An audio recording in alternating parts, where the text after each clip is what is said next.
Kabir Sahib education channel में आप सभी का स्वागत है। आज हम देखेंगे कि वर्क बुक के जो क्वेश्चन आंसर अपने 44 तक कर ली थी, बाकी के जो बचे हैं तो 45 से 56 तक, तो अपन वो देख ले। Why were British tanks called Tata Nagars? आने जो ब्रिटिश के जो टैंक थे उनको टाटा नगर्स क्यों कहा जाता था? तो आंसर है दे वर कॉल्ड, आने उनको कहा जाता था या पुकारा जाता टाटा नगर्स बिकॉज, क्योंकि द स्टील, आने जो वहाँ का स्टील था, आने लोहा था, फॉर देम वाज मेड, जिससे वे बनाए गए थे, इन टाटा नगर, अर्थात जो टाटा नगर से के स्टील से ही उन्हें बनाया गया था, इसलिए इनको क्या बोलते थे? टाटा नगर। फॉर देम उनके लिए, वाज मेड यानी बनाने के लिए, इन टाटा नगर, अर्थात टाटा नगर से लाया गया था। अब देखें what happens when you dream big, अर्थात क्या होता है जब यू यानी आप ड्रीम बिग अर्थात बड़ा स्वप्न देखते हैं। तो आंसर देखें व्हेन यू ड्रीम बिग, जब आप बड़ा सपना देखते हैं, श्योरली यानी निश्चित से, सम ऑफ इट अर्थात उसमें से कुछ, सम ऑफ इट अर्थात उसमें से कुछ क्या हो जाता है? Gets translated into reality.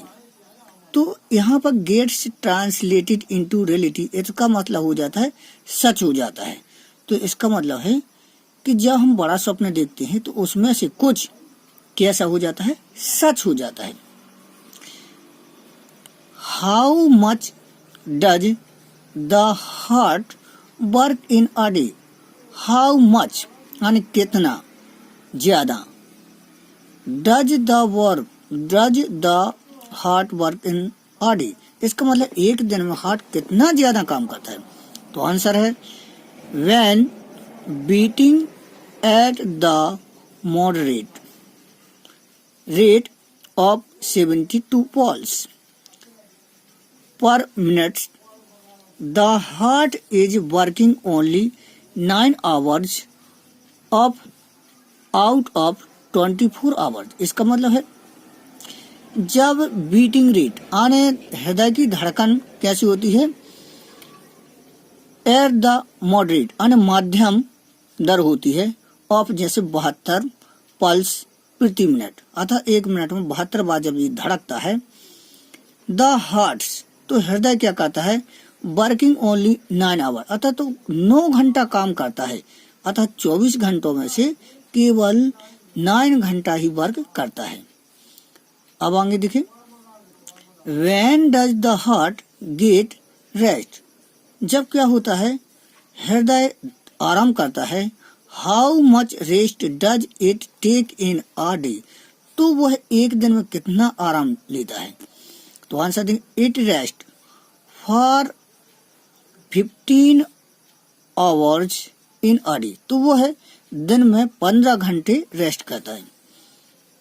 Does the heart work all the day all the time, तो इसका मतलब क्या हृदय पूरे दिन काम करता है?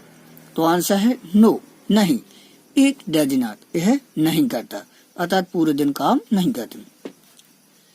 अब क्वेश्चन देखिए 50, how can words move quickly या स्लोली? आप कैसे कह सकते हैं कि शब्द हैं जो तीव्रता से और आराम से मूव करते हैं? तो आंसर है अ टॉकटिव मैन्स, अट्रैक्टिव का मतलब हो बातूनी, मैंस वर्ड मूव क्विकली, आने जो बातूनी व्यक्ति होते हैं उनके शब्द हैं जो क्या करते हैं? तीव्रता से गति करते हैं। और एन इग्नोरेंट अर्थात एक अज्ञानी व्यक्ति, एंड अ सिंपल पर्सन और एक साधारण व्यक्ति, वर्ड्स मूव स्लोली, उनके शब्द कैसे होते हैं? धीमे से गति करते हैं। अब क्वेश्चन देखें 51,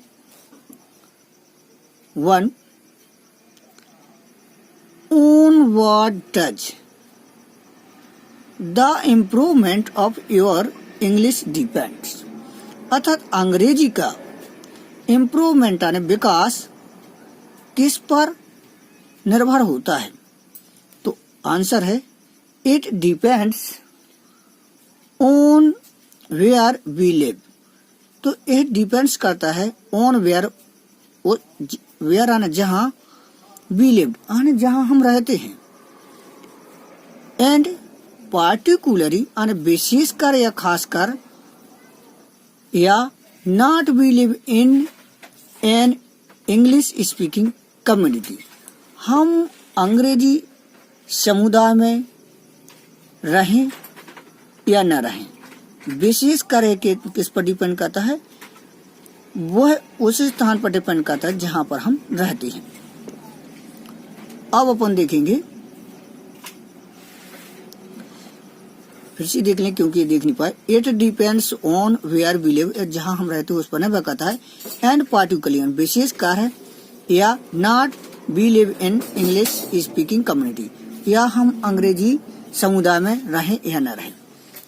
आगे का देखेंगे क्वेश्चन,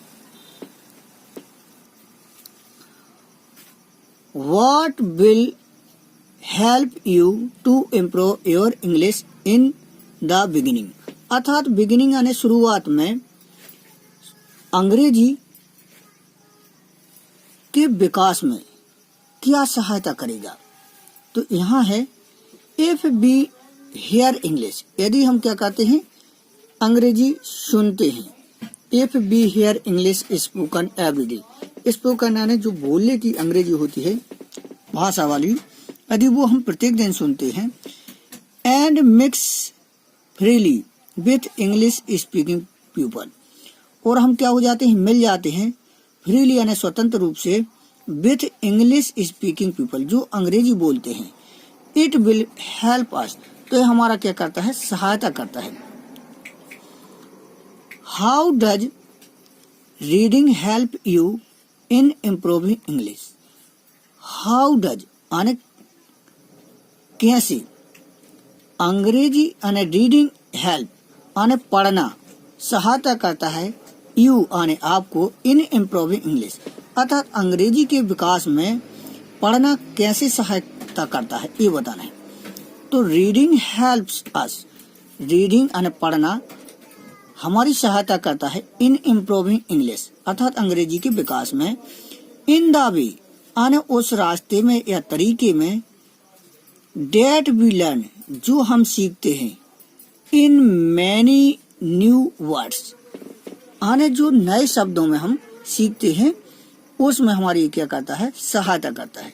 क्योंकि हम जानते हैं कि जब हम जितने ही ज्यादा अंग्रेजी पढ़ेंगे तो हमारा जो नए नए शब्दों से मिलाप होगा और हम उनको क्या करेंगे, सीखेंगे।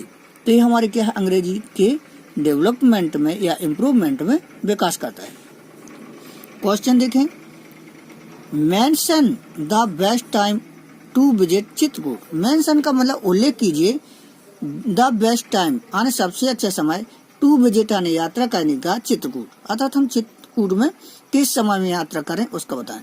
तो it is for from October to March, तो यह अक्टूबर से मार्च में सबसे अच्छा टाइम होता है calculate to visit Chitrakoot. Question 55, where is Chitrakoot situated, अर्थात चित्रकूट कहाँ स्थापित है? तो आंसर है इट इज सिचुएटेड, स्थापित है, इन नॉर्थन यानी उत्तरीय, स्पर्श, स्पर्श का मतलब पर्वत श्रृंखला, ऑफ द विंध्याचल यानी जो विंध्याचल पर्वत की पर्वत श्रृंखला है उसमें स्थापित है। How do people get inspired from the Chitrakoot, अर्थात चित्रकूट से लोग कैसे इंस्पायर्ड या प्रेरित होते हैं? तो आंसर है दे गेट इंस्पायर्ड, अर्थात वे कैसे हुए हैं, प्रेरित हुए हैं, फ्रॉम चित्रकूट यानी चित्रकूट से। सब लाइन, सब लाइन का मतलब यहाँ भव्य या उत्कृष्ट, नेचुरल ब्यूटी, तो जो यहाँ पे प्राकृतिक सुंदरता की भव्यता है उससे वे क्या होते हैं, गेट इंस्पायर्ड अर्थात प्रेरित होते हैं। आज अपनी वर्कबुक के जितने भी क्वेश्चन आंसर थे कंप्लीट हो चुके हैं, आप लोग इनको याद कर लें और इन्हीं में से सभी आ जाएंगे। जो अपने वर्कों में से 10 अंक की क्वेश्चन आना है और टेक्स्ट में से 20 के आना है। तो आपकी जो वर्कबुक है कंप्लीट हो गई है। पसंद आए तो लाइक करें, सब्सक्राइब करें और सभी को भेज दें जिससे वो भी देख सकें। देखने के लिए धन्यवाद। Thank you very much.